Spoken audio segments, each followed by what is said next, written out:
Um, our challenge was the big one, the local food network or the local food network system.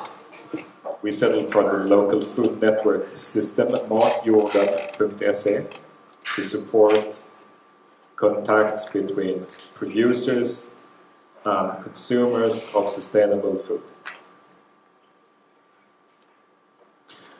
The problems we addressed are for the farmers, for the consumers, and for the community. For the farmers, they have to find and establish a marketplace. They have to have an attractive offering, new product development, more of product planning for seasons and deliveries, and the logistics question, which is often seen as one of the biggest challenges. But maybe it's not the best to start with. For consumers, it's to find out what products are available and to wish for new ones and where to shop them. For the society and the community, it's the community development, social contacts, and one of the most important, to raise awareness for sustainable food. So to raise the awareness is one way is to make the sustainable choice visible, but also to respect seasons and weather conditions while preserving simplicity in the choice. So to find out where are the trigger points for the sustainable choice and to create the sustainable self-image of the person, the consumer, to enable a consistent behavior when the person has realized that the sustainable choice is for him and her.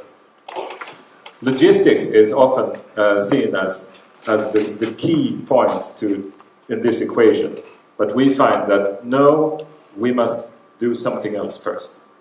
What we want to do is to establish a community system for a kind of virtual marketplace to enable the contact through this system, and that could be for production planning and collaboration, for the farmer side, producer side, for wish lists and involvement in production, for example, and for crowdfunding, so that the consumer community could come up with investments for the producers to do. So in our plan, there is a system. It has different phases. It launches in the community in a near complete version, in a minimum viable product version, where it has some kind of like forecast mode. It wants to enable more of forecasting for the producers and to have this establishment of contact. This version will be free for all categories of users.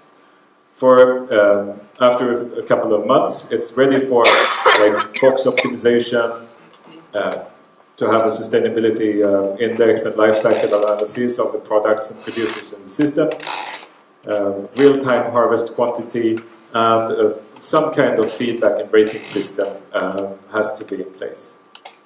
And when this is established, then it's possible to have the information in the system of where to have the transport logistics. But one thing is also important, that already when the data comes in from this system, it's to establish also the real-world network. And that is to build up hubs, packing facilities, small shops, farm shops, town markets, or it could be the ICA that delivers a small producer. Thank you.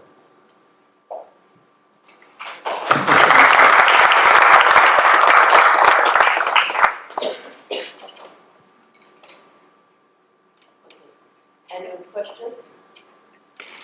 Feedback?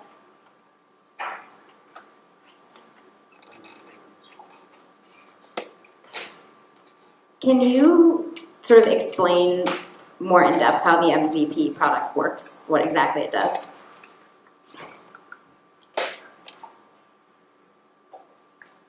Sure. It's a place for the consumer where he can present like, oh, maybe I want to buy some local food. Is it available? Can I get hold of food that is close to me?